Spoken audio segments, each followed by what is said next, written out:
அன்னைக்கு ருத்து லாஸ்டா செஞ்சுரி அடிச்சப்ப இனிமேல் ஜஸ்டிஸ்லாம் கேட்க தேவையில்ல. ருத்து அவரோட இடத்த புடிச்சிட்டாரு. இனிமேல் அவரெல்லாம் ஸ்குவாடை விட்டு டிராப்பே பண்ண முடியாது. அதுவும் முக்கியமா ஓடிஐல ருத்து இல்லாம இருக்கவே முடியாது அப்படின்னு நம்ம நினைச்சிட்டு இருந்தா ஒரு சிறப்பான தரமான பாலிடிக்ஸை அகெயின் பிசிசிஐ ருத்துவுக்கு வந்து செஞ்சு விட்டுருக்காங்க. என்னதான் பண்றாங்க, ருத்துவோட ஃபியூச்சர் தான் என்ன இந்தியன் டீம்ல திருப்பியும் சான்சஸ்லாம் கிடைக்க வாய்ப்பு இருக்கா? வாங்க இந்த வீடியோ நம்ம பார்த்துருவோம். அப்படியே லைக் கொடுத்துருங்க. சேனலுக்கு புதுசாக இருந்தால் சப்ஸ்கிரைப் பண்ணிக்கோங்க. வாங்க கைஸ் வீடியோக்குள்ளே போகலாம். Okay guys, first of all ஸ்ட்ரைட்டாகவே ஒரு முக்கியமான பஞ்சாயத்துலேருந்தே இந்த வீடியோ நம்ம ஸ்டார்ட் பண்ணுவோம். இந்த வருஷம் ஐபிஎல் ஆக்ஷனில் சிஎஸ்கே எவ்வளோ ஆல் அவுட்டாக வந்து முஸ்தபிசூருக்கு வந்து பிட் பண்ணிட்டு போனாங்க அப்படின்னு சொல்லி நம்ம கிளியராக வந்து ஆக்ஷனில் பார்த்தோம். எஸ், ஃபிஸ் வந்து இவ்வளோ கோடிக்கெலாம் வந்து போவார் அப்படின்னு சொல்லி யாருமே வந்து நினைக்கல. பட் கேகேஆர் வந்து அவரை கிட்டத்தட்ட 9.2 crores வந்து வாங்கியிருந்தாங்க. இவர் இந்த ப்ரைஸுக்கு போகிறதுக்கு சிஎஸ்கே தான் முக்கியமான காரணம். ஏன்னா கூட கேகேஆர் கூட பயங்கரமாக பிட் பண்ணிட்டு அந்த ப்ரைஸ் வரைக்கும் எடுத்துகிட்டு போனாங்க. நானும் ஒரு பாயிண்ட்லலாம் முஸ்தபிசூரை வாங்கிடுவாங்க, இவ்வளோ பிட்டு போதே கேகேஆர் கரண்ட் போயிடுவாங்கன்னு நினச்சா கேகேஆர் போகவே இல்லை. அண்ட் ஒரு வழியாக சிஎஸ்கே வந்து முஸ்தபிசூரை வாங்காமல் தப்பிச்சாங்க. இப்போ நல்ல வேலைப்பா தப்பிச்சிட்டோம் அப்படின்ற மாதிரி தான் இருக்குது நடக்கிறதெல்லாம் பார்க்குறப்ப.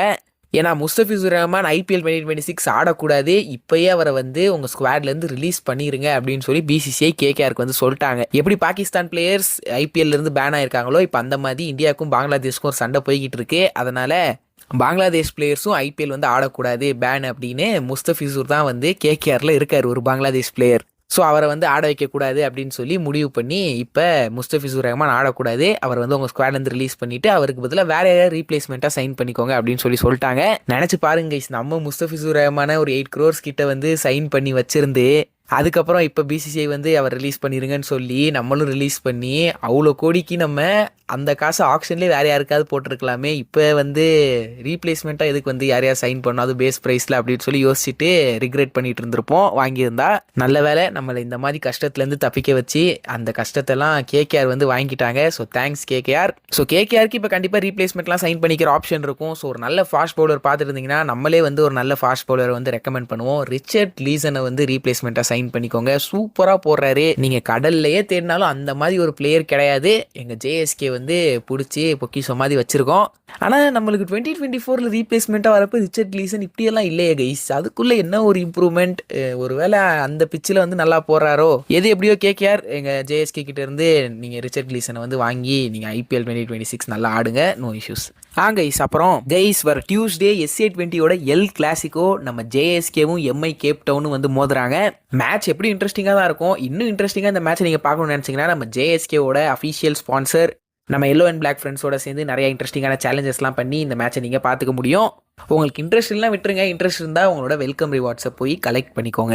ஏன்னா 2026 ஆயிடுச்சு, இன்னும் பிசிசிஐ பாலிடிக்ஸ், பிசிசிஐ அதை பண்ணிட்டாங்க, பிசிசிஐ இதை பண்ணிட்டாங்க அப்படின்னு சொல்லி பேசிட்டு இருக்கீங்களே, அசிங்கமா இல்லையா அப்படின்னு யாராவது கேட்டிங்கன்னா, இந்த 2026லையும் ஒருத்தனுக்கு எல்லா தகுதி இருந்தும் கன்சிஸ்டண்ட்டாக ஃபார்மில் இருந்து போன சீரீஸில் தான் செஞ்சுரியை போட்டு இப்போ டொமஸ்டிக்லையும் பயங்கரமாக பண்ணிக்கிட்டு இருக்க ஒருத்தனை பாலிடிக்ஸ் பண்ணி ஸ்குவாடை விட்டு ட்ராப் பண்ணுற அந்த பிசிசிஐக்கு தாண்டா அசிங்கமாக இருக்கணும், எங்களுக்கு இல்லை. ஊரும் பிளட்டு 10,000 பாட்டை வந்து பின்னாடி ஓட விட்டிங்கன்னா சூப்பராக இருக்கும் ஃப்ரெண்ட்ஸ். சரி கைஸ், எல்லாம் ரொம்ப சோகமாக இருப்பீங்கன்னு லைட்டாக ஃபன்னியாக ட்ரை பண்ண, நெவர் மைண்ட்.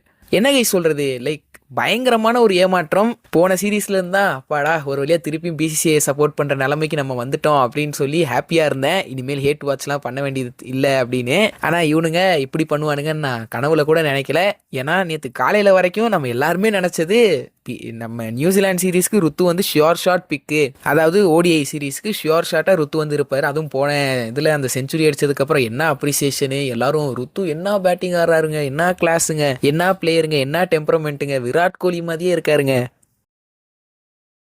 என்னென்னமோ சொல்லி கடைசியில் நியூசிலாந்து சீரீஸில் ஸ்குவாடில் பேர் இல்லை கைஸ். Forget about playing 11. நீங்கள் பிளேயிங் 11 கூட அடுத்த ஆளுங்க வந்துட்டாங்க அப்படி இப்படின்னு சொல்லி கூட சொல்லியிருக்கலாம். ஸ்குவாடில் எடுக்கிறதுக்கு என்னடா. சரி, அந்த சீரீஸ் வந்து ஒரு மாதத்துக்கு முன்னாடி, அதுக்கப்புறம் அவர் வந்து டொமஸ்டிக்காக இருந்து ஆடினார். அதில் வந்து பெருசாக ரன்ஸ் அடிக்கலை, ரொம்ப மோசமாக இருந்துச்சு ஃபார்மு, அதனால் ட்ராப் பண்ணோம் அப்படின்னு ஏதாவது ஒரு ரீசன் இருக்குது. ஆனால் டொமஸ்டிக்லேயும் தலைவன் சும்மா இல்லையே, கிடைக்கிற சான்ஸ்லாம் போட்டு பூந்து ஆடுறான். கன்சிஸ்டண்ட்டாக வந்து டொமஸ்டிக்லேயும் வந்து ருத்து வந்து ஆடிக்கிட்டே தான் வந்து இருக்காரு. ரீசெண்டாக ஒரு செஞ்சுரி, நேற்று ஒரு 60 என்னமோ வந்து அடிச்சிருந்தாரு. இது எல்லாம் பண்ணியும் இங்கே வேற என்னதான் வந்து பண்ணணும் அப்படின்னு சொல்லி சுத்தமாக வந்து தெரியல. இந்த இந்தியன் டீமுக்குள்ளே வந்து இருக்கணும்னா எனக்கு தெரிஞ்சு இதுக்கு மேலே ருத்து வந்து இந்தியன் டீமுக்குள்ளே வந்து போகணும்னா அவர் வந்து கில்லா மாறணும் கைஸ். வேற வழி இல்லை கைஸ், வேற வழியே இல்லை. ஏன்னா என்னென்னமோ பண்ணி பார்த்தாச்சு. 2021 போராடிட்டு இருக்காரு. கிடைக்கிற சான்ஸ்ல எல்லாத்துலயுமே வந்து ஆடி கொடுத்துட்டு இருக்காரு. ஒண்ணுமே வந்து வேலைக்கு ஆகிற மாதிரி தெரியல. அந்த பக்கம் ஒருத்தன் ஃபிளாட் ட்ராக்ல மட்டும் ரன்ஸ் அடிச்சுக்கிட்டு இருக்கான். T20 அட்டர் ஃபிளாப் இருந்தாலும் டிராப் பண்ற ஐடியாலே வந்து இல்ல. பத்தாவதுக்கு கேப்டனாக ஆக்கி வேற உட்கார வச்சிருக்காங்க. ஸோ போன சீரீஸில் அந்த கில்லு வந்து கிடையாது. ஸோ அதனால் மாற்றி போன ஒரு சீரீஸில் ஆடிக்கோப்பா ருத்து அப்படின்னு சொல்லி கொடுத்தாங்க. இப்போ கேப்டனே வந்தாச்சு, இதுக்கப்புறம் எதுக்கு நீ அப்படின்னு சொல்லி ஒதுக்கிட்டாங்க. சரி, இவங்க சொல்கிற ரீசன் படியே போனாலும் அட்லீஸ்ட் பேக்கப் ஆனாச்சும் ருத்துவை கன்சிடர் பண்ணி ஸ்குவாட்ல எடுக்கிறதுக்கு என்ன அப்படி பண்ணால் என்ன ப்ராப்ளம்னு சொல்லிட்டா கைஸ். ருத்துவோட ஸ்கில் செட்டுக்கு டாப் ஆர்டர் மிடில் ஆர்டர் யாராவது ஒருத்தர் இன்ஜுரி ஆனால் கூட ஸ்குவாட்ல உள்ள வந்து ரீப்ளேஸ் பண்ணக்கூடிய எபிலிட்டி இருக்கு, அதாவது பிளேயிங் லெவனில். அப்படி ருத்து வந்து ரன் அடிச்சிட்டானா அந்த பக்கம் கில்லு இன்கேஸ் ஃபெயில் ஆனா ஸ்ட்ரெயிட் ருத்துக்கும் கில்லுக்கும் கம்பேரிசன் வந்து போட ஆரம்பிச்சிருவாங்க.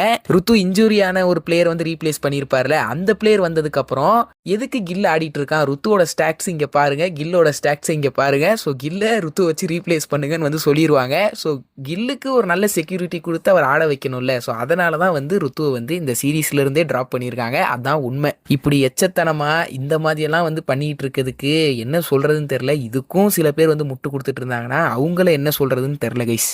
இந்த பாயிண்ட்ல லைக் நான் வந்து ருத்துவோட இடத்துல இருந்திருந்தேன்னா நான் என்ன பண்ணியிருப்பேன்னா, வேற ஏதாவது நேஷனல் டீம்ல என்னை கூப்பிடுறாங்களா, இங்க இந்தியன் சிட்டிசன்ஷிப்பே விட்டுட்டு நான் அங்க போய் வந்து கிரிக்கெட் ஆடுறேன்டா அப்படின்னு சொல்லி கிளம்பிடுவேன். ஏன்னா ருத்துவோட இடத்துல இருந்து யோசிச்சு பாருங்களேன், எவ்வளோ ஃப்ரஸ்ட்ரேஷனா இருக்கும்னு. கிடைக்கிற சான்ஸ்லயும் நல்லா ஆடியும் எவனோ ஒருத்தனுக்காண்டி அவன் நல்லாவே ஆடலனாலும் அவனை கேப்டனா பண்ணி அவனை வச்சிருக்கிறதுக்காண்டி நீங்க இப்படி ஒதுக்குனீங்கன்னா என்ன பண்ண முடியும்? அதுவும் இந்த T20 போன சீரீஸ்ல இந்த கில்லு ஃபெயில் ஆயிட்டு இருக்கப்ப மற்ற பிளேயர்ஸ் எல்லாம் சேர்ந்து முட்டு கொடுத்தாங்க பாருங்க பிரஸ் மீட்ல.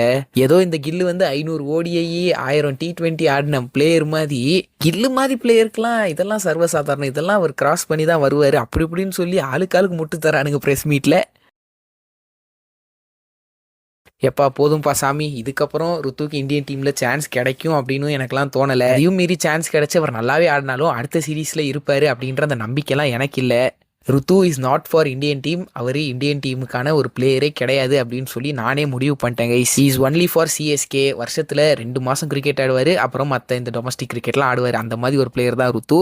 இதை அக்செப்ட் பண்ணி தான் ஆகணும் நம்ம, இல்லைனா நம்மளுக்கு அதை விட்டால் வேற வழியும் இல்லை. வேற என்ன பண்ண முடியும் சொல்லுங்க? 2 நாள் ஜஸ்டிஸ்னு இந்த சோசியல் மீடியாலாம் உட்காந்து எல்லாம் வந்து ட்ரெண்ட் பண்ணிக்கிட்டு இருப்போம். அது ஏதாவது ஒரு இதுக்கு பிரயோஜனம் ஆகுதா? ருத்துக்கு அது ஏதாவது ஒரு விதத்தில் பிரயோஜனம் ஆகுதா அப்படின்னு கேட்டால் ஜீரோ. ரொம்ப கஷ்டமாக தான் கைஸ் இருக்கு. ருத்து எப்படி ஒதுக்குறாங்கன்னு தெரியும், சஞ்சு அதுக்கு மேலே ஒதுக்குறாங்க.